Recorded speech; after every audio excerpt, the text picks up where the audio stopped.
Yay, here they come. Good morning, good morning. I see Jenny, Alondra. I love seeing names I recognize.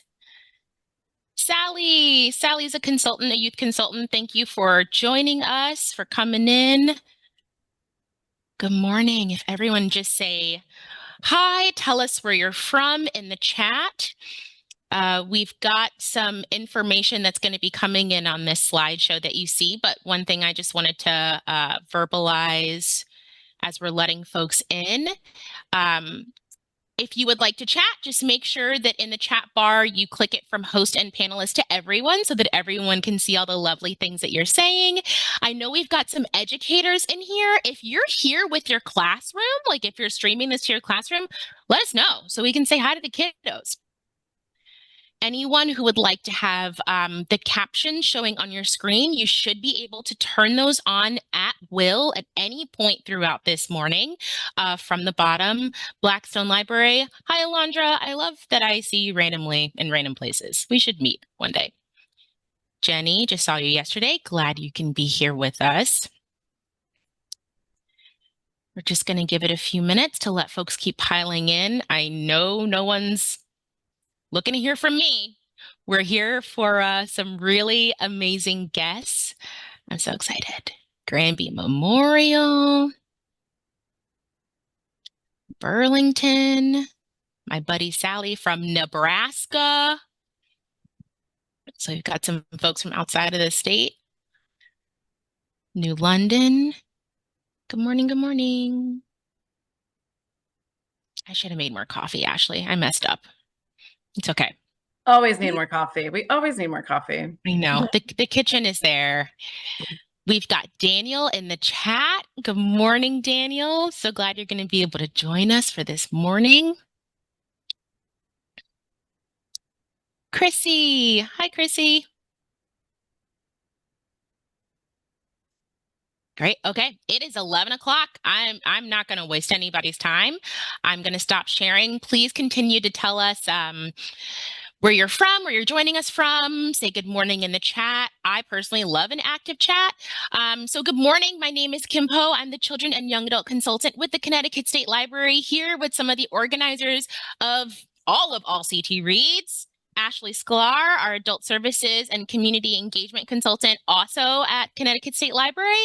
Amanda Stern joining us from CLC, amazing partners for this initiative. Again, for anyone who might have joined us a little late, you can turn the captions on at will at any point throughout this morning, just using your toolbar at the bottom. You all know that this is recorded. Give us a couple days. We'll get it up on our website. And I'm pretty sure that's all I wanted to say. So I am going to turn this over to Christine, who is going to introduce our first author, Kelly Yang. It seems cliche to say that she needs no introduction, especially for those of us who work with children or are just fans of middle grade books because they're the best. But here's my best shot. So Kelly Yang is a #1 New York Times bestseller and the author of 10 novels for middle grade and young adult audiences. Her middle grade debut novel, Front Desk, was named Best Book of the Year by numerous outlets, including Amazon, the Washington Post, School Library Journal, and NPR. And Front Desk was awarded the 2019 Asian Pacific American Award for Literature, the Parents' Choice Gold Medal, and was the 2019 Global Read Aloud. Book Riot also named Front Desk to their list of the 30 most influential children's books of all time. Not something to sneeze at.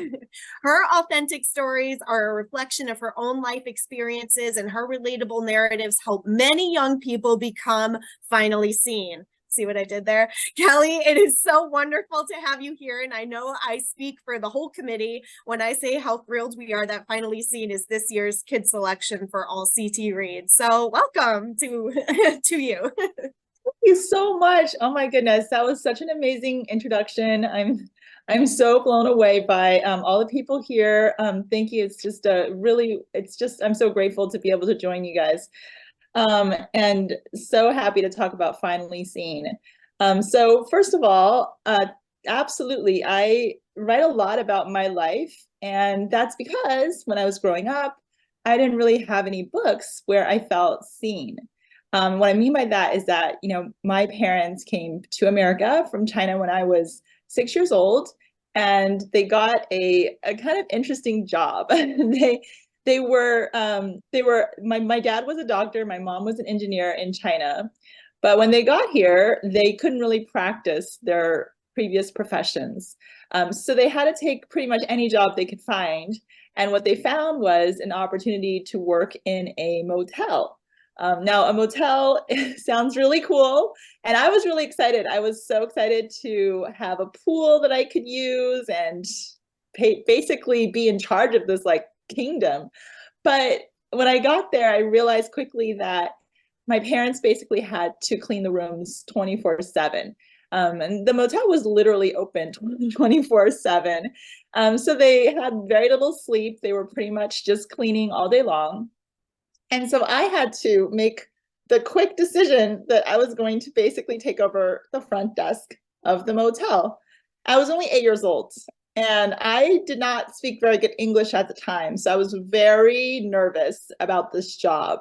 But at the same time, I was kind of excited because it gave me an opportunity to get to know so many different people from so many different walks of life, including our wonderful weeklies who were the customers who stayed at the motel. And so I had this kind of interesting childhood, but I kept it a secret from all of my friends at school. And that's because I never, ever read any book that captured my experience. I'm not even just talking about living in a motel, which I realize is a little out there, but just the emotions of worrying about your parents, you know, worrying about food, like, are we going to have enough for dinner? Are we going to have to move again? Those were very real emotions that I had to carry as a kid, and I never saw it depicted in any novel. My favorite books at the time were Babysitter's Club and Goosebumps. And although a lot of terrifying things did happen in Goosebumps, they were not in the same realm as the things that I worried about. I worried about things like, you know, there was a lot of violence where we lived, and it was scary as a kid. I would hear gunshots at night and have to, you know, see people basically die sometimes. And it was very, very terrifying for me.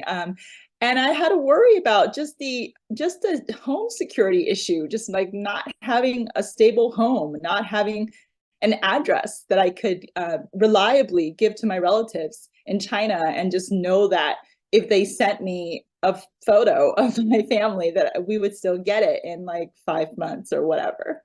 And so those were issues I really never saw depicted as a kid. And what happened was that I started thinking, well, maybe that's because my life is just too different. It's too weird, that my life was so strange that it was literally unimaginable to people. They couldn't even imagine it, which is why they never put it in a book. And so that meant that I needed to keep it a secret. I was deeply embarrassed about my life. I didn't want anybody at school to find out. And what that meant was, growing up, I didn't let any of my friends come over, not even for my birthday, not once. It was really funny because I think in 7th grade, I had a really great best friend. She was this incredible, kind, just so fun, this Mexican-American girl. And we had the best time hanging out. And if you've read the Front Desk series, Lupe, one of the characters, Mia's best friend, is very much based on my real life best friend in 7th grade. But even with her, I didn't want to tell her because I didn't want it to taint the way she looked at me. And after a while, when you grow up with that, never seeing yourself in a story, you really internalize it. And it's this heavy weight that you carry with you, where you really don't even know when, at what point in your life, is it safe? Is it okay to talk about your experiences? And I wish I could say, okay, by high school, I definitely got over it and told somebody. But nope, it wasn't in high school. And it wasn't even in college, where I went to Berkeley, which is a very progressive school. And we studied like, Amy Tan and Maxine on Kingston, and we read all these great books, but even then I felt scared to tell someone. And it wasn't really until I became a mom, and I have 3 kids. They are 16, 10, and 13 now, but at the time my oldest was only 8. And I looked at him and I was kind of like, okay, this is weird. This kid who I gave birth to has no clue like how I grew up, doesn't really know anything about me. And I thought, well, that is literally a shame. That's a tragedy, because if you can't even talk about your life with your own family, like you're missing out. That's a big part of your life. And so that's when I sat down to write the story of Front Desk. And I had no idea that it was going to be this very popular book, that people were really going to relate to it, but they did. And it was actually pretty shocking to me. I remember sitting there before it was published, the day before, and my biggest wish was just that the world would not laugh at me, because I had put a lot of very personal details in the book about how my mom refused to buy me jeans and would always, buy me these very ridiculous looking floral pajama pants from the Goodwill, and make me wear those to school. And everybody was, to this day, everybody's like, oh yeah, you're the girl with the pajama pants. Although I think that they actually are coming back into style, so that's good. But I remember being really deeply worried about how the world was gonna see me after this book. And I was so surprised and relieved and just like overwhelmed with the outpouring of love, and just number of people who email me and say, oh my God, because of this book, I can finally talk about my life too at school, which makes me so happy, because I think that that is just the most powerful feeling, to be seen by a book. The thing that I never saw coming, though, was after, I think, 2 or 3 years, the book had been out for 2 or 3 years. It was widely read. It still is. In many schools all over the nation. And out of the blue, I started getting these tweets saying, okay, my kid is reading your book in school and is suddenly not being allowed to read it anymore, because a parent complained that they didn't really want their kids learning about the immigrant experience. They didn't think it was appropriate. They didn't think that it was a conversation you should have at school. And that was so gutting to me as a creator, as an author. The first instinct that you have is just complete, you're mortified. You're like, what did I do that was so bad that they won't even let the kids finish the chapter? They don't even get to find out what happens. And I was so scared and upset. And I was also deeply worried that this is going to like spread everywhere, and that after a while, no one would be able to read this book anymore, which is it's very real. It's like a very real possibility with books that get banned, because, then the print runs get smaller, and you never know, like they could go out of print. So I was really mortified, and I had 2 choices to make. One was to talk about it, to sort of share what happened to me, because if it's happening to me, it's happening to so many people. And the other was to just be quiet, because you're scared that other people might think, well, maybe there is something wrong with this book, or maybe we should ban it too, maybe we shouldn't read it. And I decided to take a lesson from my protagonist in the book, which was Mia Tang. And what would she do? The whole series is really about finding your voice. And so I decided that I was going to talk about it. And not only did I talk about it, but I ended up writing a book about book banning. And that book is called Finally Seen. And it follows the story of 10-year-old Lena Gao, who is very much like the way I was as a kid. I feel like I was much more like Lena, in that she's quieter. She's not, your superhero who comes marching in and is immediately brave. She's not immediately brave, because it's hard when you feel like you've not been seen to be immediately brave. It's hard to find that reserve of courage in you. So she comes to the U.S. with a very big secret that she doesn't want to tell anyone at school, which is that her parents actually came here first. They came here for 5 years without her, but they brought her little sister. And that's actually something that happens frequently in a lot of immigrant households is, they don't always come at the same time. And that's because, maybe mom and dad want to get things settled, want to make this like beautiful, nice home for their kids. But then it's hard in this country, and it's much harder than they thought. And 1 year turns into like 2 years, turns into longer.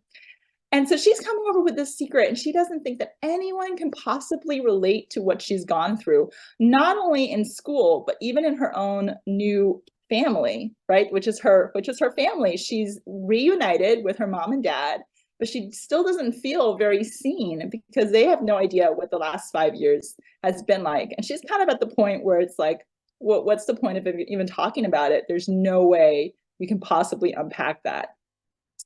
Until she finds a book in the library, and it is a graphic novel that she can finally read because, English is hard for her. And this graphic novel just unlocks all these emotions that she's been feeling, because as the new kid in school, it's hard, especially without English. It's hard to feel like you have a shot, just like everyone else. And so this book just is like everything for her. It's a mirror for her. And she thinks that it's also could be a window for her classmates to finally understand her. We talk about mirrors and windows and sliding glass doors and the power of books to really make us all feel seen and to then see others and to have that empathy, right? Which is why these books are so powerful. And frankly, why they're getting banned is because they are such a huge empathy builder in people. And she is so excited that this book is finally going to be read as a class read aloud in her classroom. She is so pumped and excited. Finally, maybe the kids who've been bullying her might actually find out that it's hard to be on the receiving end of some of these comments. But then as they start reading the book, somebody in the class has a problem with the book. Their parents don't like this book. And so she's now going to have to make a choice, like I had to do, which is, do you stay quiet and stay in the back and be invisible? Or do you do the thing that is terribly scary, which is to speak out?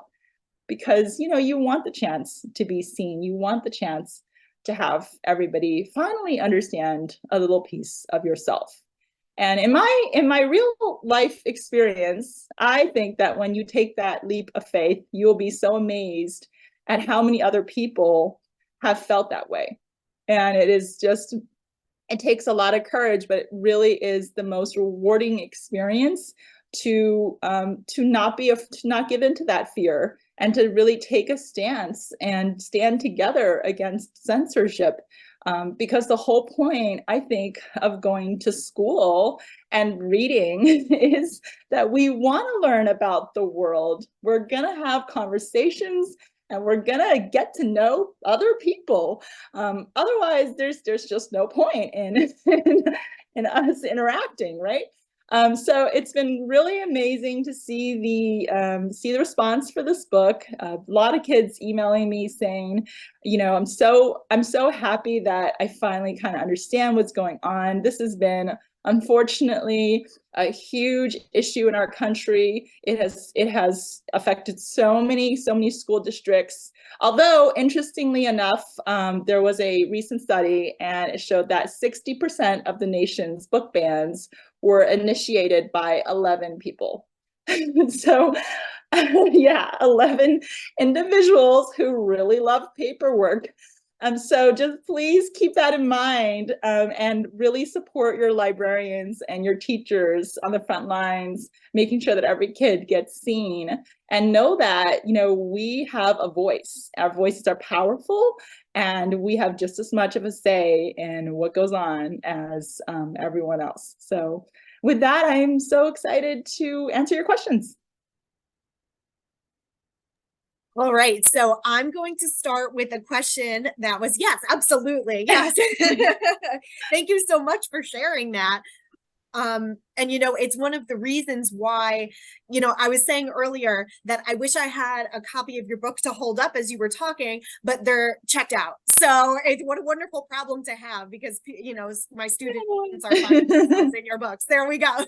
Hey. So, I'm going to start with a question that was asked in the chat by Daniel Black, who is another one of our authors here today, who wants to know what you were like as a student in school, what your experience was like. Oh, wow. That's a great question. I mean, I think I was pretty reserved. You know, I was the observer. I think a lot of authors are, you know, we're sort of sitting back there almost watching it like a movie and just kind of taking notes, and little things will amuse me. And you're kind of just trying to figure out, where do I fit in? And it was a hard question to answer. I mean, for a long time, my question to myself was like, do I even have a future here? Because I was starting with 0 English. I mean, literally did not know a single word. So it was a hard transition, but I had the best librarians, and I am a huge advocate of libraries because of that. I mean, I wouldn't be here without them. Just the fact that you could go into a place and feel immediately comforted, not lonely anymore. So you've got all these books around you. I mean, it is just the most important national treasure to have, and we really need to protect it. Absolutely. Hard agree on that one. So we have a question from a student at Mansfield Middle School. What do you think is your most popular book? Oh, my most popular book is Front Desk, and I say it with like a sigh, I guess, because as an author, you're always trying to beat your debut, right? You gotta feel like that is, you know, that's your first book, so you should be improving as an author. But it still remains probably my top seller, I guess. But I am very, very proud of it, because I am very, very proud of the protagonist. She is like my alter ego. She is the brave one. She is way braver than I was at that age. And I love how she fights these adult battles like all day long. You know, she's fighting for like pay equality in book 5 and stuff like that. Just like, wow, what a go-getter. I love it.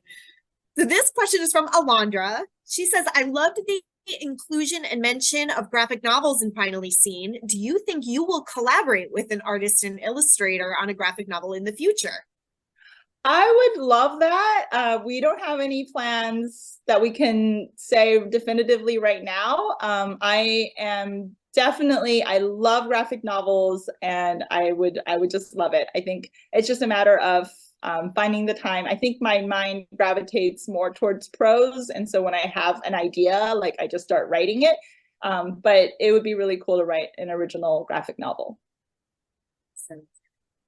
This question is from Chrissy at the Derby Neck Library, who is also a fellow committee member with me. Can you talk about the inspiration for Lena's relationship with Millie? I love how that developed. Yeah.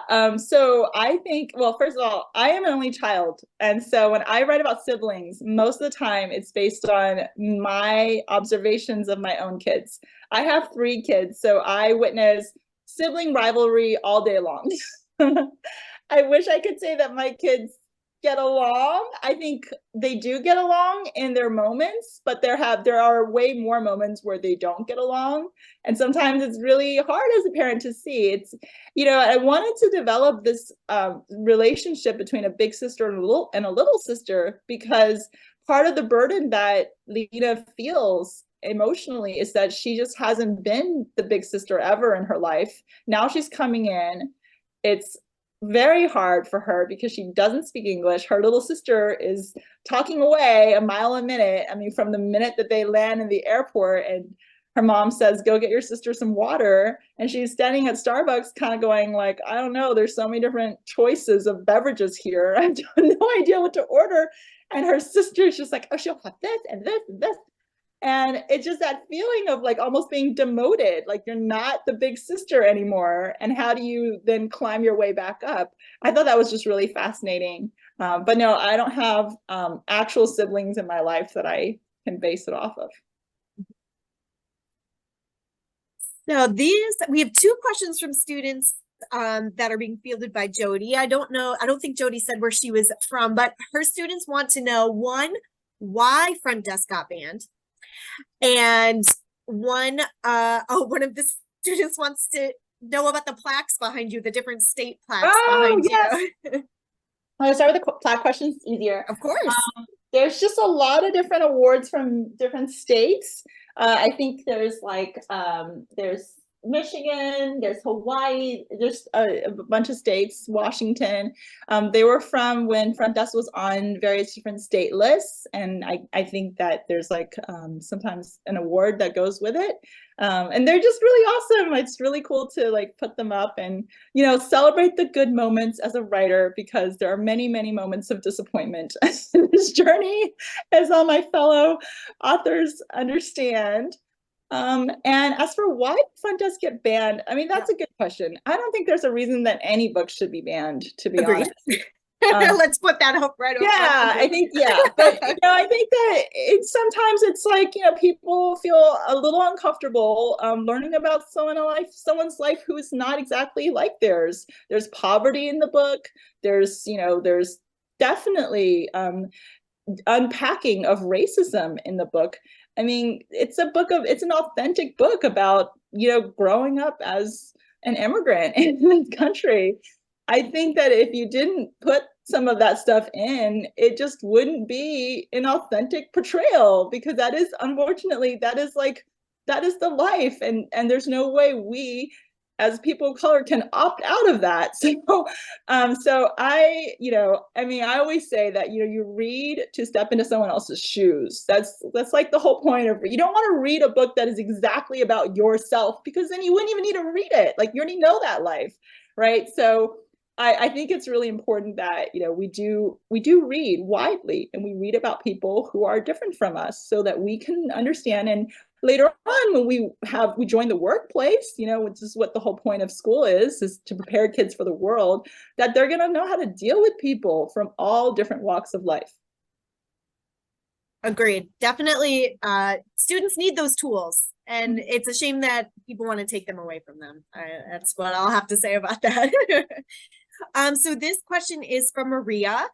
And what is your advice for other authors who are thinking of incorporating parts of their own lives and experiences into a story? We know that you do that a lot with all of your books. So yeah, I'm a huge fan. There's a saying, write what you know.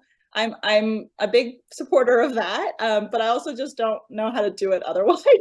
So I think, props to all the fantasy writers and all those people out there. But I just, for me, it's I think it's because I start with the question of, why am I writing this book, right? Mm-hmm. And usually it's either to say something about the world that I feel is important to say, or to figure out something that is just in the recesses of my soul, just figuring out something that I've been through. So it's hard for me to not put myself into those stories.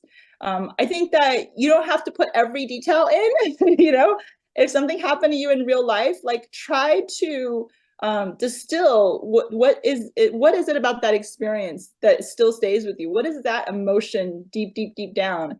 And it could be that you then take that emotion and weave a complete other story, but it's still authentic because you've captured that emotion so well, right? And so we all have these experiences we go through where, we're still thinking about them years later. And it's gosh, I wish I could figure out why I'm still thinking about it.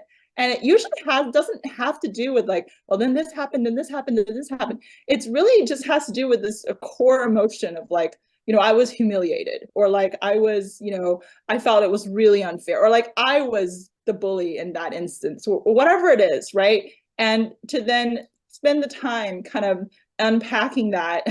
And, for me, writing was free therapy. When I was a kid, I just did not have access to a therapist, and I feel I probably really badly needed one. But it was sort of a weird therapy for me that I could just do with a journal. Absolutely. So I have a question for you. It's one of my own. So, and I wrote it down because I feel the need to be prepared all the time. So in Finally Seen, we learn about characters that are often overwhelmed with expectations. And I know that this is something that my students struggle with all the time. What advice would you give to young people experiencing the same issues? Yeah. And yeah, so are you talking about Jessica and the overwhelming her mom? Yeah, I'm talking about that. I'm talking about, you know, Lena thinking she's not living up to what her parents expect of her. Right. And not thinking that she's not able to fit the molds. Yeah, absolutely. Yeah. You know, I think especially as kids who've seen parents struggle, we carry a huge weight, you know, that it just, and no one really told us to carry it. But I always say it's like, it feels like a giant backpack, you know, and you're trying to make up for all the things that you feel like, you know, your parents went through was really unfair. Maybe it had to do with you. Maybe it was because they wanted to come to this country because of you. And you feel this sense of responsibility and guilt. And it's terrible because it is a very hard thing to then move through life carrying this giant backpack. I mean, you're literally burdened with this thing that's weighing you down. So I think it's very important for kids who feel that way to take off the backpack, you know, and just go live your life. Because it's not your responsibility what your parents have decided. You weren't part of that. It wasn't your fault. Like none of this stuff that happens to you as a kid is your fault. But what you do get to choose is the life you want to live, the goals you want to have, right? What you want to do that brings you joy every day. That's your responsibility. That is literally the best way you can make the world a happier place, is if you can find that inner peace and happiness. That's such a powerful thing to say. I really hope that students and kids, anybody reading your books can take that away from it. I think we have time for one more question, and we have one from Jody, who is at Fox Run Elementary in Norwalk. I asked earlier and she answered me. Thank you, Jody. So a student would like to know, which book is your favorite that you have written? I know that's probably a very difficult question to answer. Okay, my favorite that I've written that is coming out in February is the sequel to Finally Seen, called Finally Heard, in which Lena gets a phone and she thinks she can use it to help her mom's business and do all these great things with it. She has all these great intentions, but as she figures out how to get on social media, even though she's not really supposed to, we learn a lot. We learn a lot about what social media is doing to all of us and our brains, and how it's working to, you know, make us feel a little more insecure, a little, you know, just have a lot of anxiety, how it's so addictive and why it's very dangerous. It's one of probably the biggest thing that I'm most worried about for young people. And I mean, I know I'm not going to win like Cool Mom of the Year award for writing this book, but it's so necessary, you guys. It is such a necessary read because it is terrifying what it's doing, and the fact that, you know, kids are scrolling away and not really reading anymore, and it threatens us on such a existential level, to be honest. And I just really hope that if we're going to go into this digital world, every kid needs to understand what exactly this is doing. You know, it's almost like a driver's ed course. You know, you kind of have to know, because it's a very powerful machine. And yeah, it's very hard.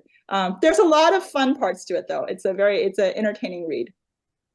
Well, I was just going to ask if there's something else that we should be looking forward to and to get excited about. So I'm going to go ahead and add Finally Heard to my shopping list as soon as we get off of this. I'm sure there's a lot of people who are going to be very excited to read that. So thank you, Kelly, for being here with us and answering these questions. And oh my goodness, everybody to experience Finally Seen. It was wonderful. It's such a pleasure. Thank you so much for having me. It's such an honor, and I can't wait for everybody else's talk. This is such a great event. Thank you so much. Thank you, Kelly. Thank you, Christine. I can tell you, Kelly, both of our discussion set copies of your book are checked out from our service center, which means they are in classrooms or book clubs across the state already. So thank you so much for being here. We were all like, you know, fangirling a little bit in the chat. So thank you so much. And I am equally excited to, introduce our next pair. So I would like to introduce Eli, who was on the Teen Book Selection Committee. Eli Kelly, thank you so much for being here. And I would like to introduce our next author, Nick Brooks. Thank you so much for being here. And Eli is going to give us a little intro. Okay, Nick Brooks is an author and award-winning filmmaker from Washington, D.C. He's written Promise Boys, our primary title pick for 2024's All CT Reads, as well as the middle grade Ethan Fairmount series and some picture books. Before filmmaking and writing, Nick's love for storytelling, beyond filmmaking and writing, Nick's love for storytelling extends to music through rapping under Ben Kenobi and composing music for films and television. And then before becoming a filmmaker, he was an educator, and his experiences there have helped influence much of his storytelling. Yeah, thank you. You want me to go ahead and jump in? Well, thank you for that introduction. Thank you for having me.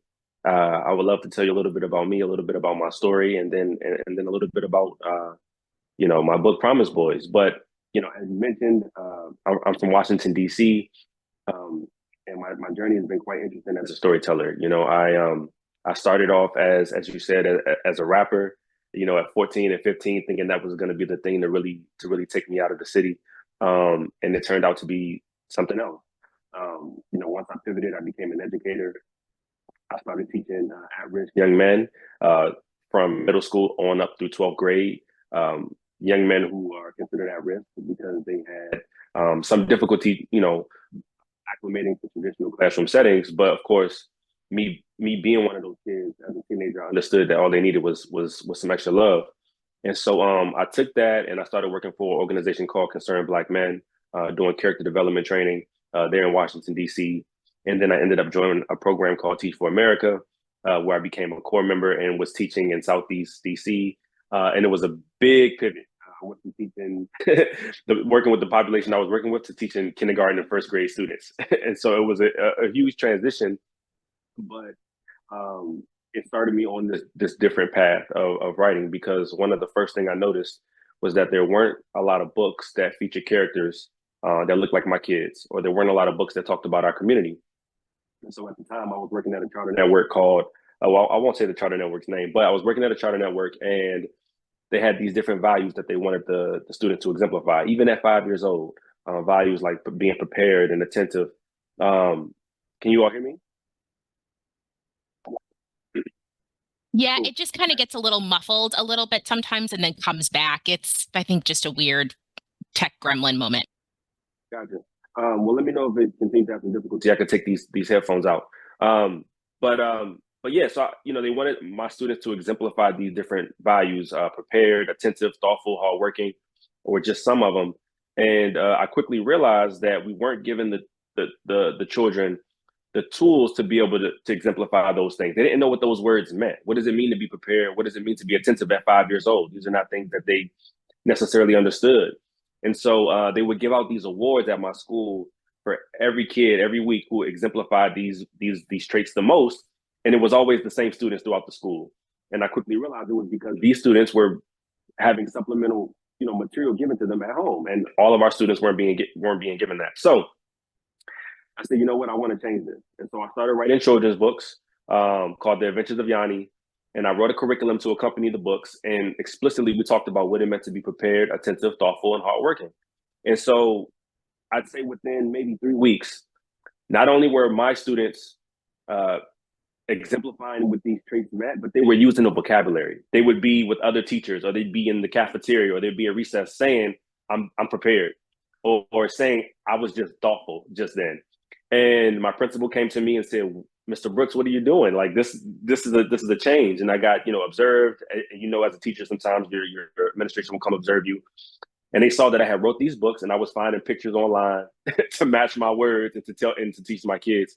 And so from there, my charter network actually gave me grant money, seed money, to have my books illustrated and launch my very first children's series. And so that's how my journey began as a book writer.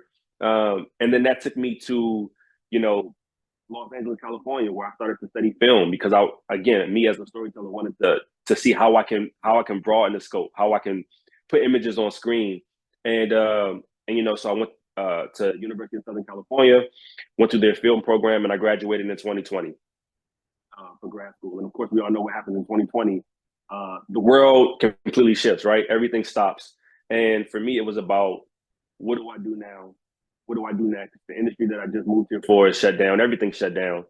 But I thought back to Yanni, and I thought back to, you know, time in my life where I wasn't quite sure what I wanted to do, but I knew I wanted to make impact. I knew I wanted to tell the stories of the kids that I was serving.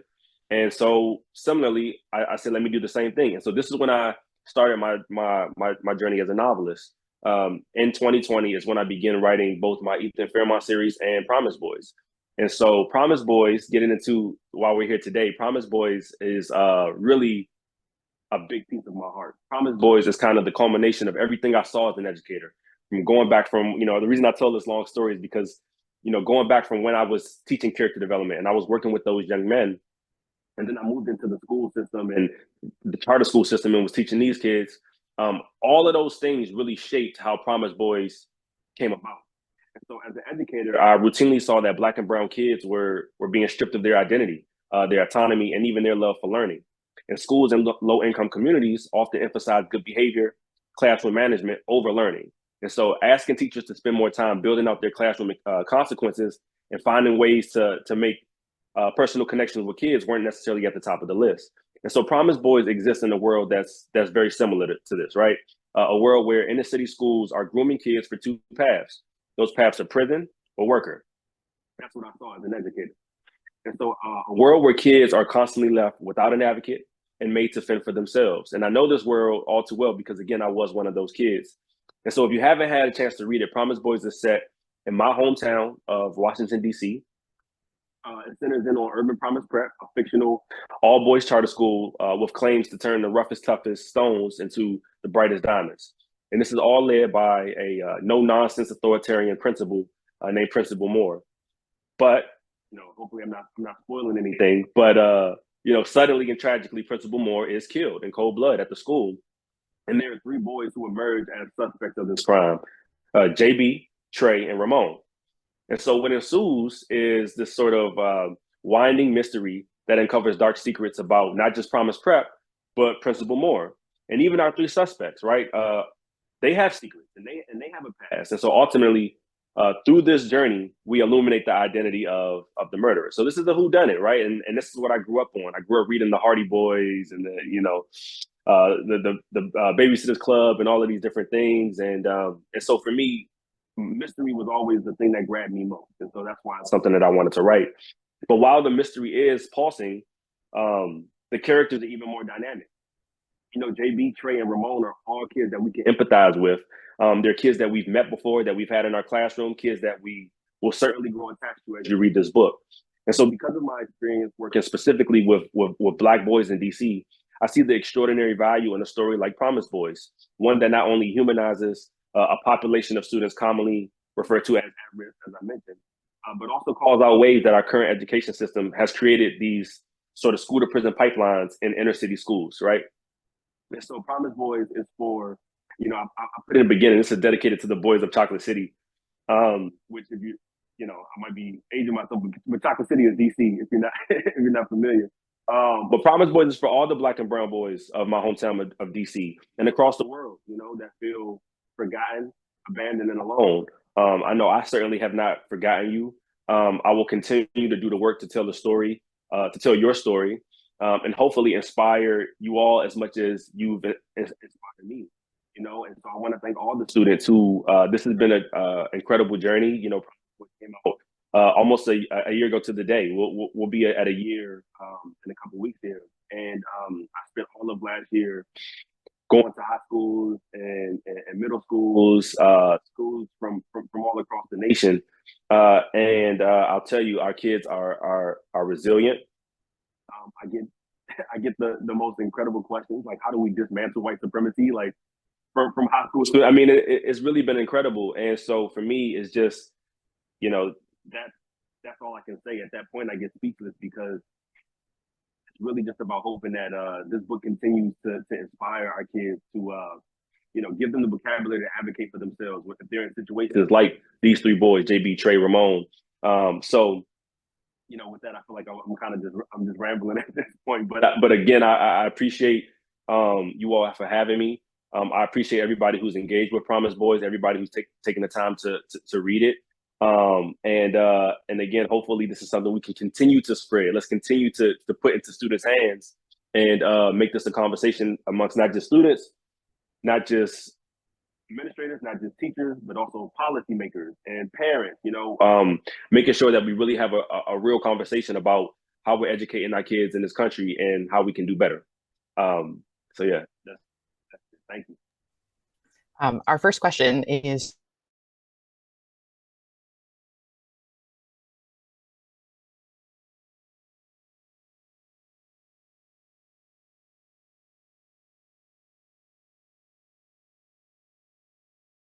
from, even if you've read the physical book, I think it's worth additionally listening to. It was really good. Thank you for that question. That was a long process. So a little bit of I don't think I've ever said this publicly, but like when we took Promise Boys out, me being a filmmaker, I do a lot of different, wear a lot of different hats, but I actually directed a mini audiobook version, very similar to the audiobook version that came out with the whole cast. I did a full production. And so when I took that out, that was one of I really believe that was one of the things that took Promise to another level and allowed people to really see the vision.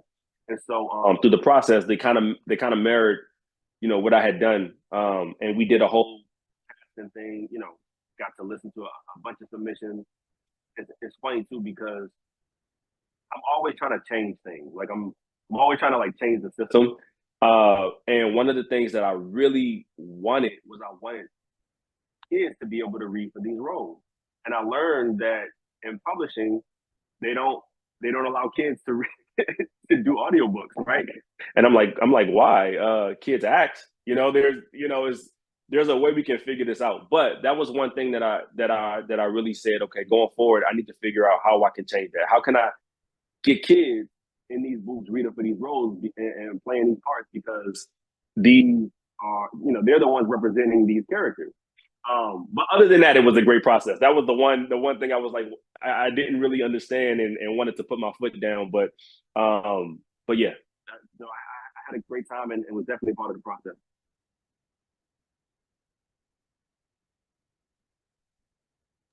Sorry, one sec.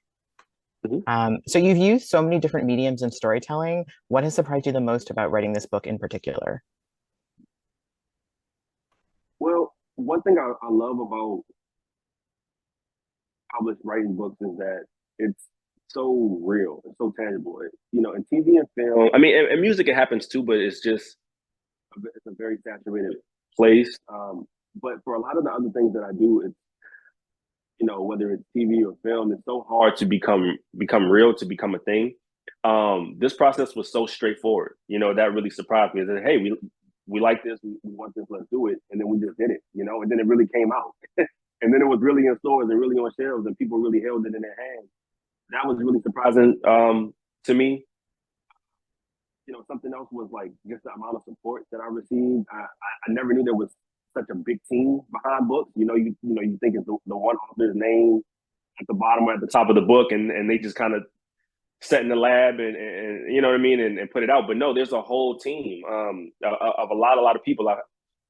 Over the process of Promise, I want to say, from before taking it out to going through my house at Macmillan, I want to say at least like 4 or 5 editors, you know, and sensitivity readers, and like all of these different people that played really, really major parts to help us come up with the best possible story. So I really appreciated that, and that was surprising, and it was a pleasant surprise. Question from Kim. Are there ways that you think librarians can help amplify this work that you've begun? Absolutely. You know, that was something else that was surprising through the process. Librarians are kind of the gatekeepers. They're kind of the big dogs in this arena. So certainly they can help by continuing to make sure that, you know, Promise Boys is on shelves in their schools, recommending it to the students. You know, even if it's on the shelves, saying, finding those students. You know, one other thing through this process that I found a lot is that Promise Boys really connects with reluctant readers, right? So librarians being people who are just so astute and usually so caring and understand their students, finding, pulling those kids aside and saying, hey, recommending, hey, I think you might like this book. I think just putting the book in the student's hands and then letting that, do its thing. Or recommending it to other librarians in their district or what have you. But certainly there's, all of those things that librarians can do to support, and librarians have been supporting, and I'm appreciative of it.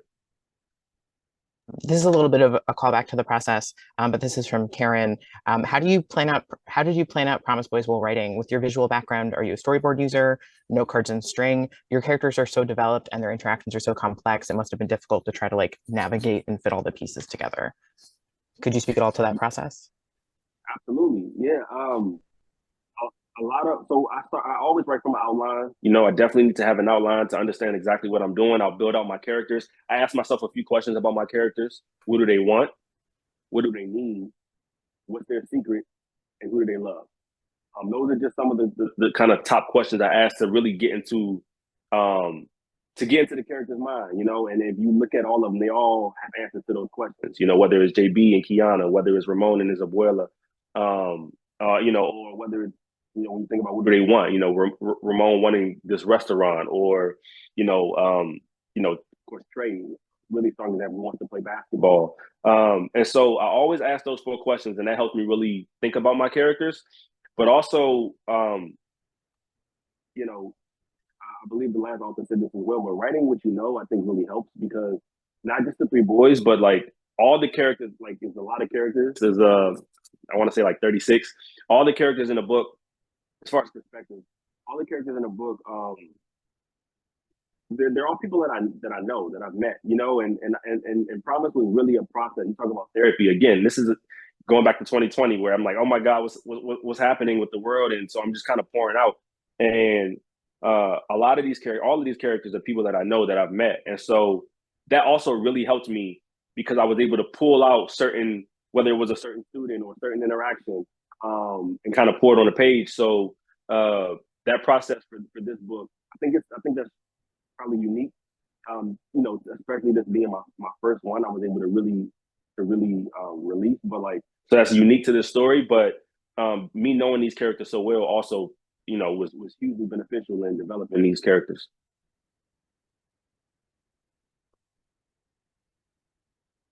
Sorry, I have multiple windows going, so it's hard to find the unmute button. I have a cat in the background, and I don't want her to share her feedback. She did listen to the audiobook, so maybe she does have thoughts. But this is from Alondra. Have your previous students from the charter school reached out to you after reading Promise Boys with their reactions? And if so, what did they think?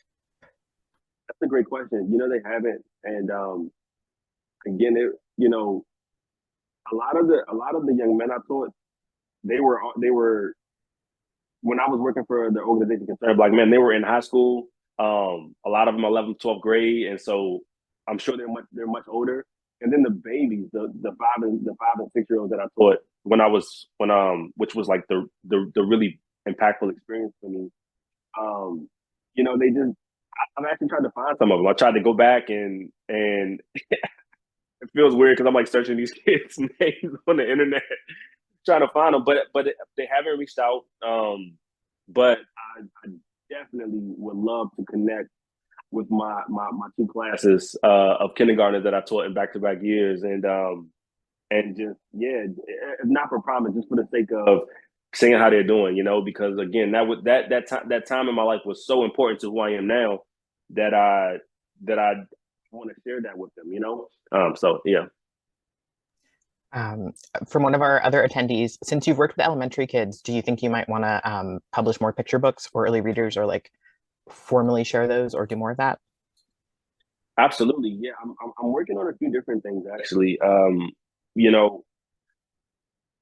have so what I'm working on now is actually kind of starting my own packaging company, where I'll be working with a lot of different IP that I'm developing, and working with a lot of other young up and coming authors and writers who want to be authors, and figuring out how something that, for example, the story I mentioned earlier, Yanni, something that I'm bringing back for the trade space, and not just for classroom, but it's also something that I feel that there's somebody else that might be better at telling the story about this young Black girl, right? And so even though it's something that I've developed, how can I maybe work with another young talented writer or a young author who wants to break in and empower them, with something I've already kind of gotten a head start on.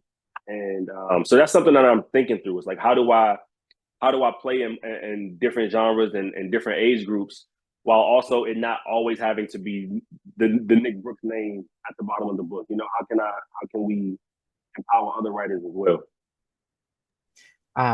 So with transitioning from working with youth and teens to then back to kindergartners, and then having works aimed at like different age groups, how is working with each age group different, and like does that affect your approach to storytelling? It's a great question. It definitely does. I think for the little ones,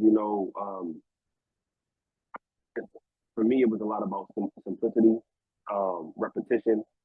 I approached it from a educator's like background, right? So it's I want to tell a good story, but I also am trying to give them literacy tools. Like I want to teach them rhyming, or I want to teach them pattern recognition, or I want to teach them text to self connections, right? Like I'm approaching it from much more of a teacher perspective, because they're really, really early readers, and I think that's important. And then as I move up, it becomes more about like character and story, and how am I even connecting with the world that we see around us now? Like, how am I including social media, or how am I including, you know what I mean? How am I including these different things that I know? Because now I need to keep your attention. Again, I talked about like reluctant readers, right?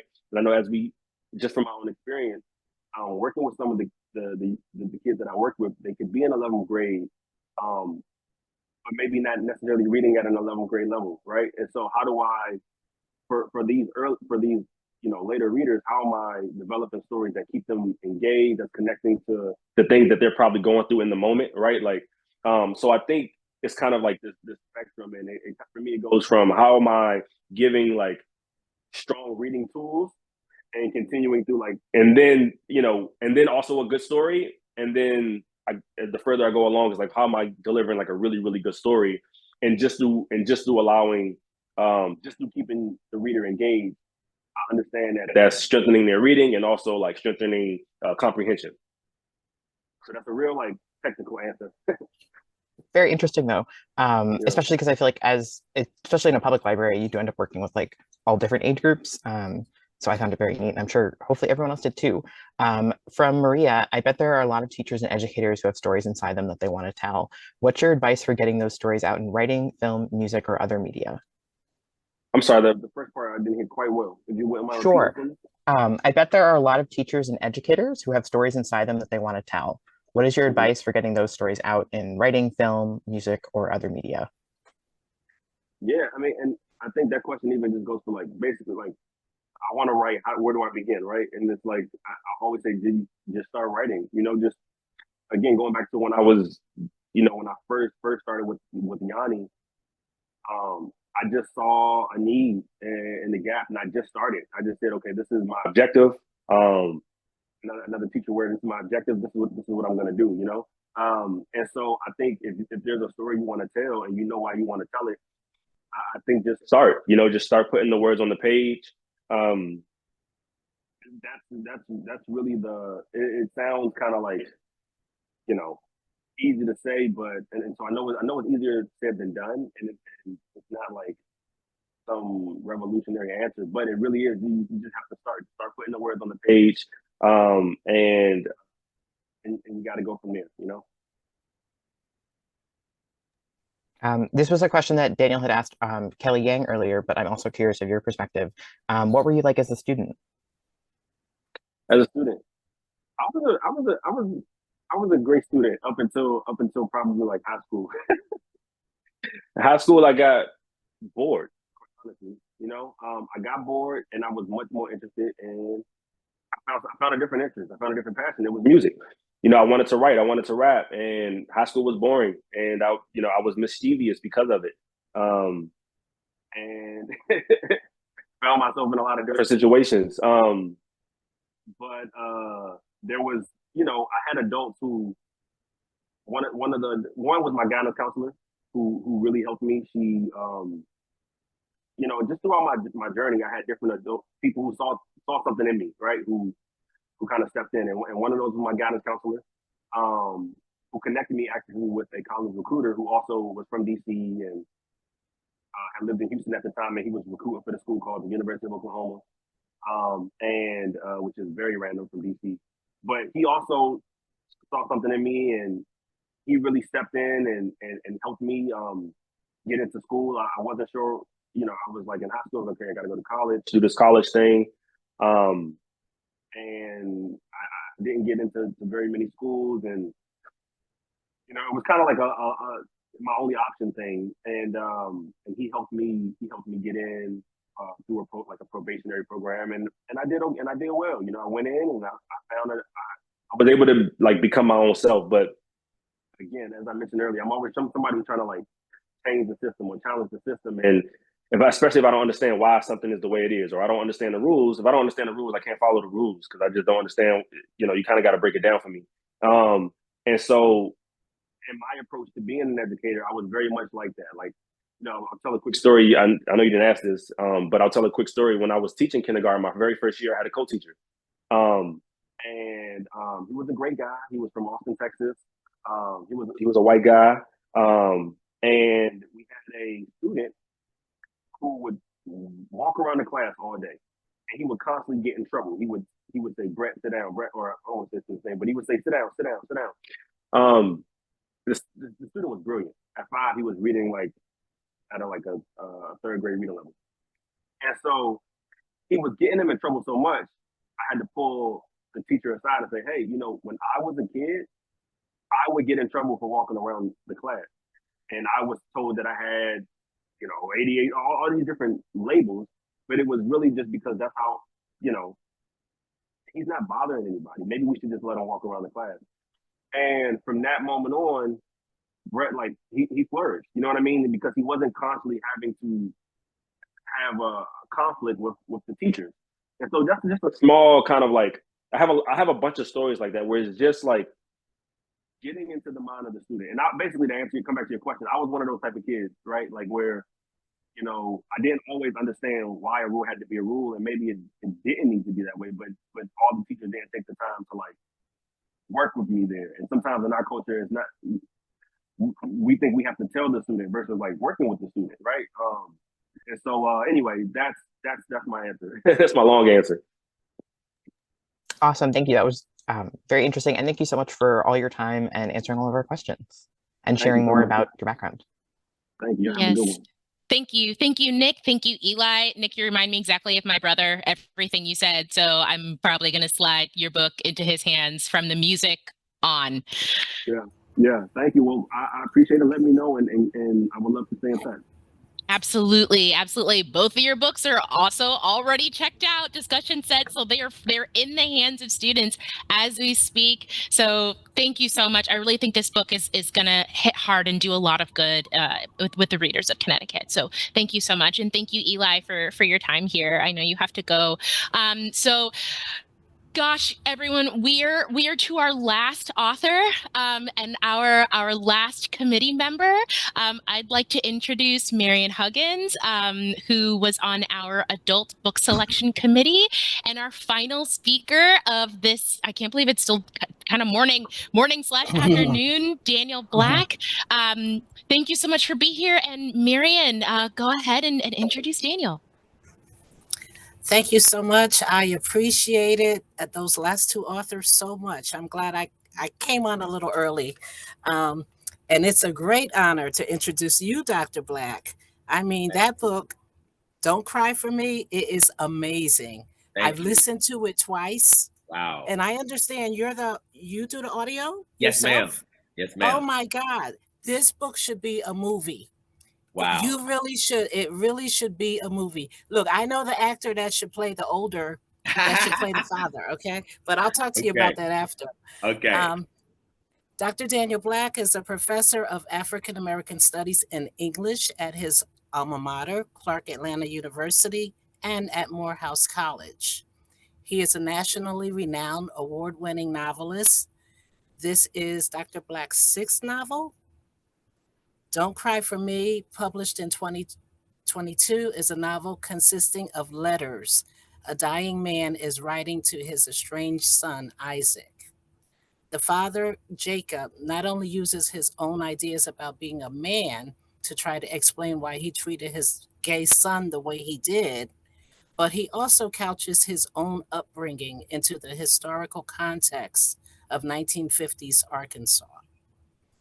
Aside from living in a rural area in the 50s, Jacob was also reared by grandparents. His grandfather worked hard out in the fields just to put food on the table. Jacob was raised to be a manly man and expected his son to live in this stereotypical way as well.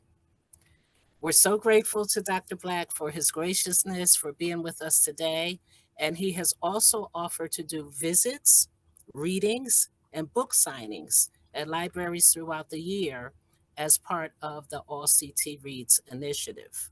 And I'm really hoping we get the chance to take you up on this. One more thing, I have a book club called the Urban Life Experience Book Discussion Series, and we're reading your book later this year in my book club. So we appreciate you so much, and we're looking forward to all you have to share. Thanks. I'm glad to be here. Thank you tremendously. I wish I could take you on the road with me. We'd be an amazing, amazing pair. Let me say first, hello, Connecticut. How are you? And hello, America. Hello, world. Hello, everyone. Thank you all for having me. I am the author of Don't Cry for Me. Yes, yes, yes, yes, yes. And I'm excited about this as being part of the All-State Read for Connecticut in the adult fiction category. I'll tell you a little bit about me, and then I'll tell you a little bit about this book. I am a professor, as my dear friend here said, at Clark Atlanta University, where I teach African American studies, right? I'm excited about African American studies as a topic because I think this topic has everything to do with the strength, the beauty of who we are as Americans in general. Really, African American studies is American studies, right? Because really we should be studying absolutely everyone. As Kelly said early, all of us have a story to tell, and all of us are really characters in everybody's story. I believe that. I believe that absolutely sincerely. I love teaching. It's what I do. I love writing. I've always loved writing. I even wrote as a child. I'm from a rural place in Arkansas called Blackwell, Arkansas. So I'm a country boy. Absolutely, absolutely. And I grew up on a farm. And I wrote this book called Don't Cry for Me because this book in many ways is what most of us would hope that our parents would do one day. And that is give us their hearts, share with us their story, tell us their hurts, tell us their pains, and account for the ways they wounded us, even unintentionally. Just so we as children don't think that, oh my God, was I tripping? Was something wrong with me? Was I wrong? And what's beautiful in this book, Don't Cry for Me, is the story of a man named Jacob Swinton who was on his deathbed. And he's writing a series of letters. It's the epistolary form. He's writing a series of letters to his estranged gay son, right, named Isaac. And he's telling him all the ways he now realizes that he hurt him, he wounded him, he dismissed him, he did not see him, he did not really understand who his son was. But now in his latter years he does, because in his latter years, Jacob becomes a reader. And as a reader, his mind expands, his mind explodes. As a reader, he really he gets a new set of eyes. And then he realizes the beauty, right? The grandeur, the magnificence of the child he birthed. But he also realizes that he missed that. He missed telling his son how wonderful he was because his son is a grown man now. He missed kissing him. He missed reading bedtime stories to him. And in many ways, what Jacob does is he writes a book telling him what masculinity was in his day as a grown, mature, Southern Black man. What men did, how men thought, how men behaved. What was the narrow way, right, in which we understood, and this is Black men, white men, all men in America, because Jacob grew up in the 40s and 50s, the ways in which a boy was supposed to act. Oh, boys don't walk like that. Boys walk like this. He literally outlines for him all of the confines, if you will, and definitions of manhood and masculinity. And he tells him this was what we were supposed to do. This was what we were supposed to be. This was who we were supposed to be. This is what the church expected us to be. This is what schools expected us to be. This is what, laws and libraries expected us to be. There was no other option. If a boy was a boy, you had to be a man. And that meant you had to be circumscribed in a certain kind of masculinity. But Jacob births a son who introduces him to notions of masculinity and manhood that absolutely challenges his traditional notions of what it means to be a man. And it disturbs Jacob greatly. He does not have the intellectual nor the emotional capacity to understand that there are various kinds of men. There are various kinds of manhoods. But Isaac insists that his father sees that. And it really disturbs him. And Jacob is unbelievably hard on him as a child because he's trying to make him into the traditional boy. He wants a boy. He wants a boy, y'all. He wants a child to play baseball with. He wants a boy who's going to bring home girlfriends in the 10th grade, right? He wants to share his life the same way that he lived it in his own boyhood. But that's not the boy he births. Jacob is creative. Isaac is creative. Isaac is a dancer. Isaac is a poet. Isaac is a writer. Isaac is a beautiful, wonderful, amazing, talented boy. But he's not the kind of boy his daddy wanted. And that's really what this story is about. Jacob, it takes him a lifetime to realize that he raised a beautiful, wonderful, magnificent son. But all the time his son was small, he lived with him in such a way where Isaac was led to believe that his father never wanted him. And so on his deathbed, Jacob writes these letters that he's hoping will heal his son. Isaac is now in his 50s. Jacob is in his latter 70s. And Jacob writes these letters, and I'm going to read you a short excerpt here so you get a sense kind of the rhythm of the language. Dear Isaac, for a life like mine, there is no redemption. I wish I was old. Dying ain't so bad if a man is old, but when he's my age, it's a sad and pitiful thing. If I was 80, I could die in peace. 80's a good dying age. But a man my age should still have his strength, his good senses. My strength is practically spent. Every day, cancer consumes a little more of it, leaving me to wonder when it'll run out altogether. My mind, however, is still with me, so I should say some things to you while I can. It's been, 10, 15 years or better? After your mother died, days passed into years. I'm not long for this world. My days of grace are far spent. At the end of a life, memories are clouded. But perhaps with what I'm about to say, you will know why I did what I did. Whether you forgive me or not will be up to you. You should know that during the years between us, I became a reader. I know this sounds funny since you never saw me with a book, but in my darkest hour, your mother encouraged me to give it a try, and finally, for once, I followed her. I was horrible at first, mispronouncing words and skipping ideas I couldn't understand, but after a while, I got the hang of it and became pretty good. Reading was something I could do alone, so it stuck with me.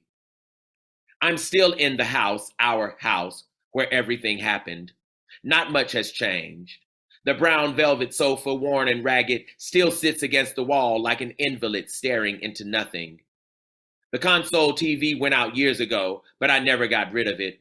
Instead, I put a flat screen on top of it. It looks funny, really, this shiny new thing sitting piggyback on an ancient thing, but with no one to impress, I rarely think about it. Your mother's high-back chair, where she sat many evenings reading ebony magazines or romance novels, rests where it always did, opposite the sofa, facing the living room door. I imagine her there sometimes, thumbing pages and nodding or frowning or laughing out loud. Most memorable, perhaps, is the little oval kitchen table where we shared most of our meals. It reminds me of her and you and us. I don't eat there. I take my meals in the living room now, something I would never have done when you were a kid. But most days I'm good to eat it all. Cancer strips one's appetite and energy so completely. Yet every now and then I can swallow a few morsels, enough to live another day and finish writing what I need to say to you. And that's what this book is about. It's the purging of a man's heart, right? It's literally the healing of a man who realizes that his son was beautiful, that his son is magical, but he never saw it in his younger years because he was so incarcerated, if you will, in his imagination. He was so limited in the ways he understood what a boy was supposed to be. And he went out of his way to try to make his son into what he wanted him to be. And it never worked. So he was always disappointed as a father. Isaac wore that disappointment as a kind of public shame. And so Isaac has always been a bit insecure because he never got the applause from his father that he felt like he should have. And quite frankly, that he felt like he earned. He was excellent in school. Isaac was amazing in school. Isaac was always doing something fantastic, but it was never quite the thing his father thought was enough, right? For him to be the kind of son he wanted. And so letter after letter after letter after letter, day by day by day, Jacob gives Isaac a piece of his heart. And Jacob is, in many ways, Jacob is asking his son for forgiveness. He's pleading with him not to embrace the limitations that always accompanied him. He's asking Isaac to be bigger than he was as a father. He's asking Isaac to be greater than he was as a father. He's asking Isaac to be more expansive in his consciousness than he was as a father. And he's also saying, hey, Isaac, you're a better man than I was. I see that now. I know that now. I understand that now. And if you never understood, I pray that you will too now. When Jacob begins to read in his older age, one of the things Jacob understands is what most of us on this call already understand, and that is reading is liberty. Reading is freedom. Reading is insight. Reading is depth of consciousness.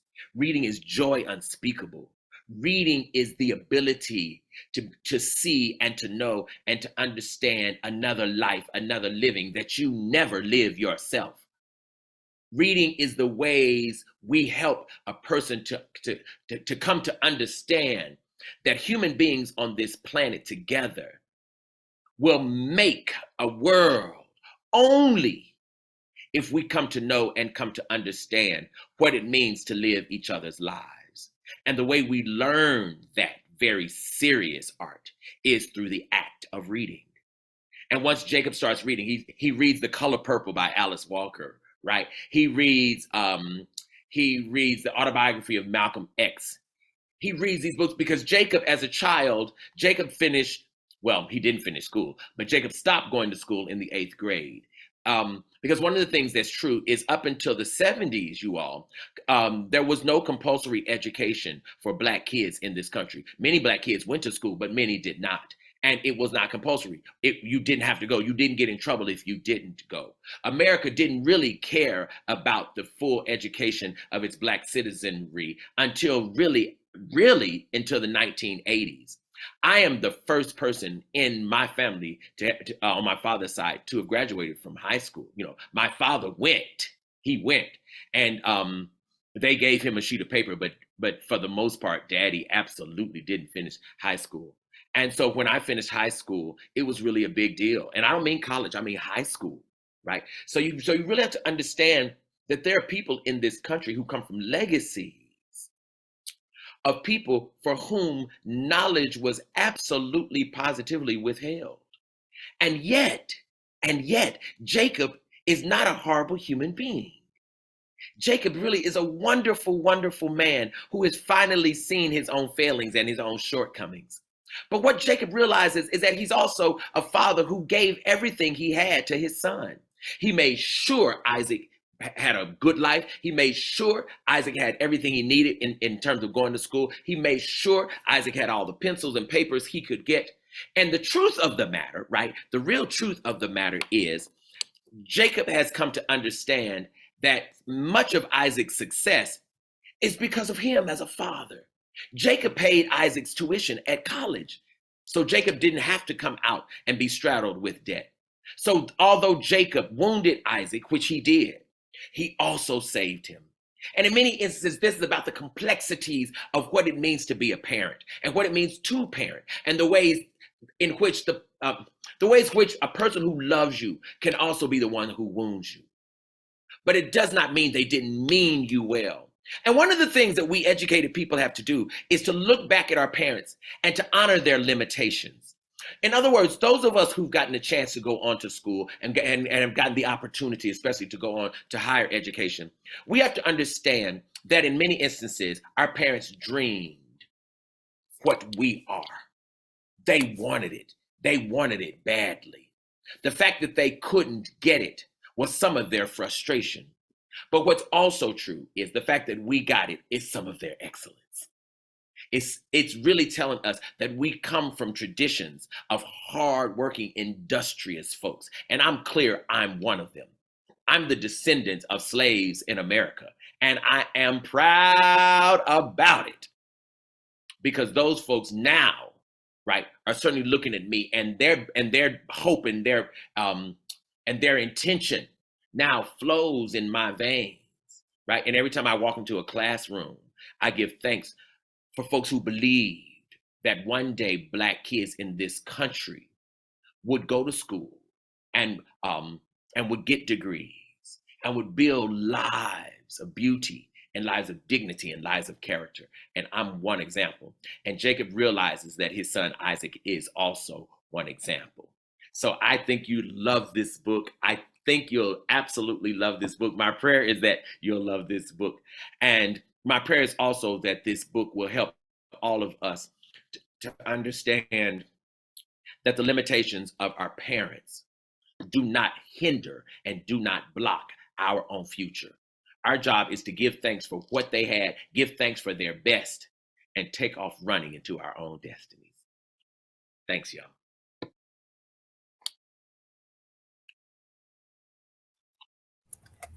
Thank you, Dr. Black. We do have a couple of questions from people in the audience. One person wrote, "Don't Cry for Me" is in conversation with Dr. Black's other novel, Perfect Peace. Oh, absolutely. How do you continue to describe the nuances of gender, and what is that impact on readers, and specifically Black readers? Yes, I love the question, so thank you to whomever. The reason I often write about the nuances of gender and sexuality is because gender and sexuality is really the social dilemma of this particular hour, right? And the reason I write about it also is because most folks 20, 30, 40, certainly 50 years ago absolutely had no notion of it whatsoever. I'm fascinated how two different generations of people now are alive. One for whom one generation is absolutely concerned with the complexities of and the nuances of gender and sexuality. Another generation has no notion of it whatsoever and really is wondering why in the world, like, what the heck is that? Right. And so I'm very interested in the tensions between our elders and adults, between elders and children, and how we will iron out that tension, and the ways in which elders get to learn in this instance. Elders get to be the student this time, because young people are far more concerned, are far more committed to, are far more nuanced in their understanding of gender, of sexuality, how gender works, and are far more compassionate about it. Some of us old heads need these young people as our teachers so we can honor more people, we can respect difference, so we can learn that the beauty of difference is really how a community evolves and how a community becomes spiritually strong.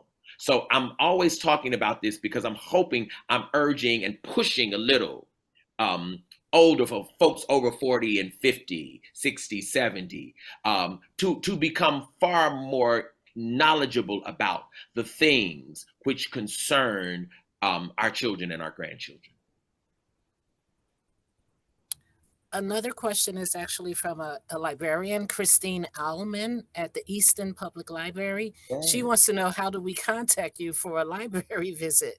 So Absolutely. I'm hoping you could leave that information with the Connecticut State Library. Absolutely. I'm going to say it out Okay. loud, and I will also put it in the chat. The absolute best thing is to email me at Baba Omo, B as in boy, A apple, B boy, A apple, O orange, M Mary, O orange, Baba Omo, BABAOMO at AOL.com. I'm probably the last person who has AOL in America, but I do still have an AOL account. Thank you Yeah, so just much email for me. that. I'd be honored to come. I have a question about Jacob and Isaac's names. Yes. They're both biblical names. That's right. But I believe that in the Old Testament, Isaac was the father of Jacob. That's right. Okay. That's right. And I'm playing on these names. Yes. Because also remember, the grandfather was Abraham. That's right. That's right. But I switched the father and son in this text because I'm symbolically I'm trying to show that because of education, it's going to take the son to change the father. Right. This time the father won't save the son. It'll be the son who saves the father, if any saving happens at all. Right. Right. That's really good. Mm-hmm. Yeah. And I read that you played music in church at one time. I do now. I'm the church musician, choir director. That's what I do. Yes, ma'am. Oh, wow. Congratulations to you. And you play keyboards, I take it. I've done it for 40 years. All right now. Very good.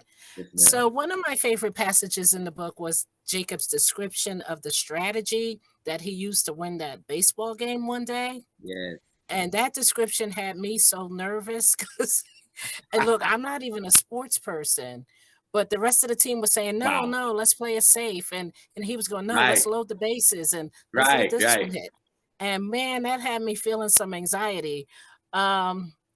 Did you play baseball as a kid? I did. And I was a pitcher. I did. And I enjoyed it. I enjoyed it quite a bit. I have to admit that I quit playing baseball though when I started taking piano lessons. Oh, okay. You took piano lessons. Much to my father's chagrin. Yes. Yes, ma'am. And you said that the book is epistle style. That's right. A letter style. That's right. Did you ever consider writing it as a straight novel at first? No, I didn't. I always thought of this as Jacob's letters. And I wanted a style, I wanted a structure that would give Jacob the opportunity to speak uninterrupted. Right. I wanted him as a father who finally saw the error of his ways. I wanted him to speak to his son without Isaac's ability to intervene, to interrupt him. I wanted to I wanted to do just a complete revealing of his heart. I will tell you that Isaac's response I have now written. Right. So Isaac's response is called Isaac's Song. It's on the way. Oh, really? Yes. That's great. Okay. So anonymous attendee had asked, when is the sequel coming out? It's coming soon. Soon. Okay. Soon. And J Tony 8 wanted to know, what is Dr. Black's writing process? Sure. Generally, I write every single day for about 3 or 4 hours.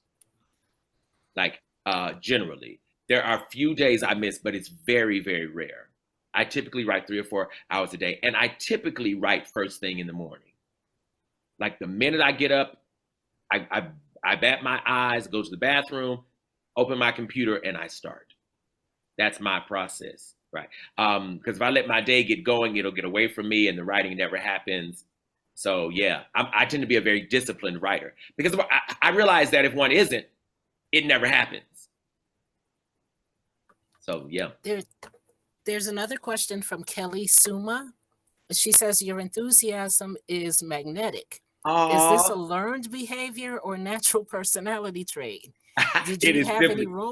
any role models who inspired you to present orally in such an engaging manner? Oh, I'm And so what honored. Thank you. Thank you. Thank you. Thank you. And it is my personality. It is simply my person. My students ask me this all the time. They say, "Are you like this all the time?" And I am. It's just who I am. So I don't know what else to say. I was like this as a kid. Again, much to my father's chagrin at times, because he wanted a kind of subtle, silent, obedient, obsequious kid, and that was not quite what I was. I was obedient, right? But I was rarely silent, and I'm excitable 23 of 24 hours in a day. Wow. It's true. That was a fantastic question and answer. So I guess that you do write every day. I do. I write every day. And you've written several novels before this one. I have. Have you sensed a change in your own writing style? Yes, and I've sensed a change in a growth in my writing period, I think. Some of my early novels, I wish I could rewrite them. Mm, But I guess that's going to be the fate of every writer. mm, Because as you grow, of course, you then critique yourself. And of course, as a writer and as an artist, I am my hardest critic, undoubtedly. And I wish I could rewrite some things. But, that's the nature of growth, and that's the nature of art. The more you grow, the more critical you become. And so what you have to do is just keep moving and keep growing. And people always ask, what's your favorite book? And my favorite book is always the book I'm writing. Whatever book I'm writing, that's my favorite book, because I'm excited to see the outcome. I'm excited to see if I do better this time than I did last time. mhm. So there's another question that is not in the Q&A, but Janice wrote in the comments. She said, while I love the book, I could not help feeling that I was intruding on a private one-way exchange from a father to a son. I also couldn't help wondering how much of the story of these two men was the story of you and your father, Mm-hmm. to the extent you are comfortable sharing. Oh, I'd yes, love yes, to. yes. Okay, I'm go sorry, ahead. go ahead. Mhm. No, you go ahead. Well, okay. I think the first thing is there's no intrusion, because in me writing the story, that is the invitation for every reader to engage. Right? Putting the story out there to you is asking you. It's asking you to please step into this private conversation. It is a private conversation. And it's paradoxical, but it's a private conversation that is a world conversation, because all of us have parents. And anybody who has parents has had a little tension with them at some point ideologically. And that's what this book is about. It's about, how do you work through that? What does it mean to you? How do you get over it? How do you say, I'm sorry sometimes? Not just from children to parents, but from parents to children. How does a parent look a child in the face and say, I messed that up. Can you forgive me?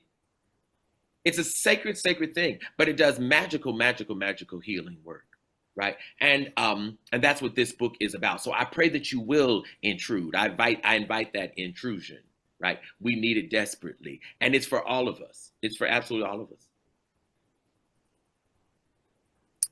So I know that we're running out of time, but there was a second part to Janice's question, and it said something about you and your own father. Oh, And- yes. That's right. There are some pieces of this story that are my own story with my father. Not completely, maybe 50%, I might say. Maybe 50%. My father and I had some difficulties like this, yes. But it was not, this is not an autobiography. That's what I'll say. There are some pieces that are true in terms of my own life, but most of it is my creative imagination. This has been wonderful. Thank you so much.